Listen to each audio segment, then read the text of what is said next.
Is at the House to now adjourn. I call the member for Leichhardt. Much indeed, Mr Deputy Speaker. I rise tonight to reflect on and to honour my very good friend, tourism identity and business leader Charles Woodward.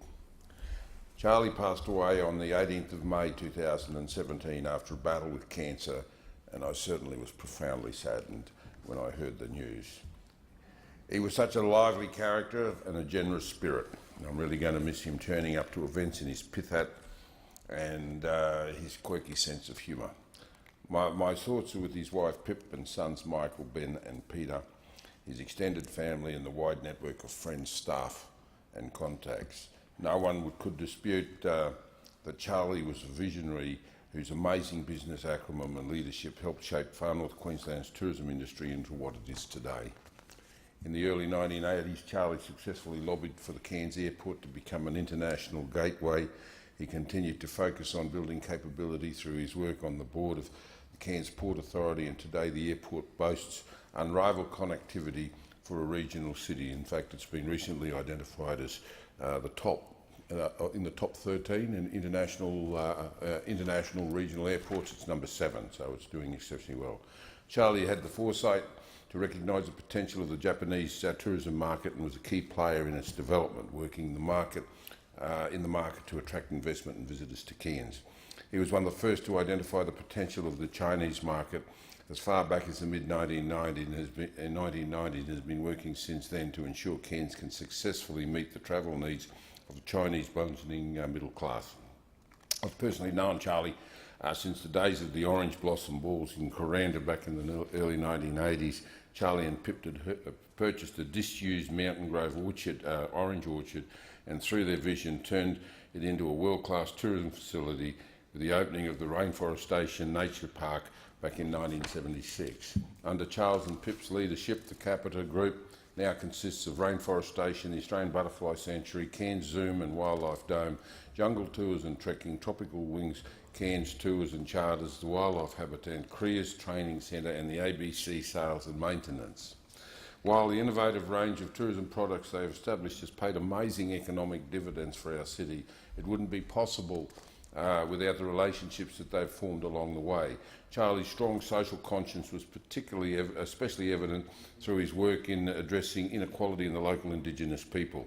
From early on, he worked closely with the Indigenous elders on a shared vision for betterment in the communities and focused on training and employment.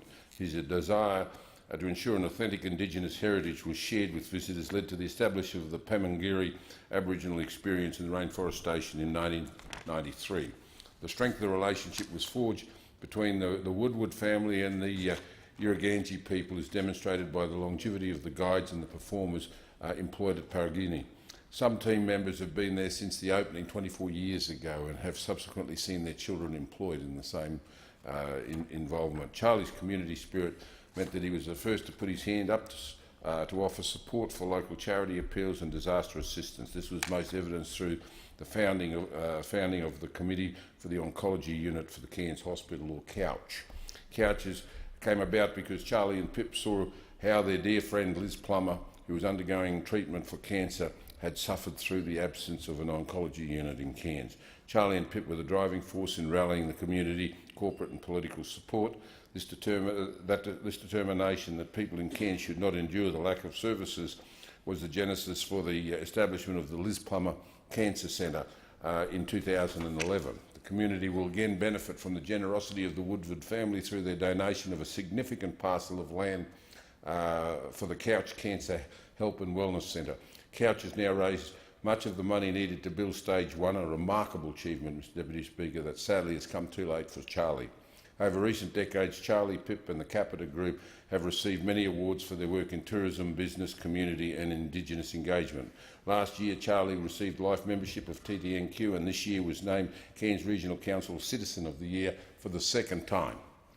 I've certainly valued Charlie as a dear friend, a trusted advisor and absolutely inspirational leader in our community. He will certainly be missed on so many levels, Mr Deputy Speaker. He is certainly one of a kind and one that we should continue to reflect on, and as somebody that has made such a difference in his lifetime to our community, and long after he's gone, he will live in so many ways, and particularly in the work that he's done in Couch and the wonderful infrastructure and support that he's established.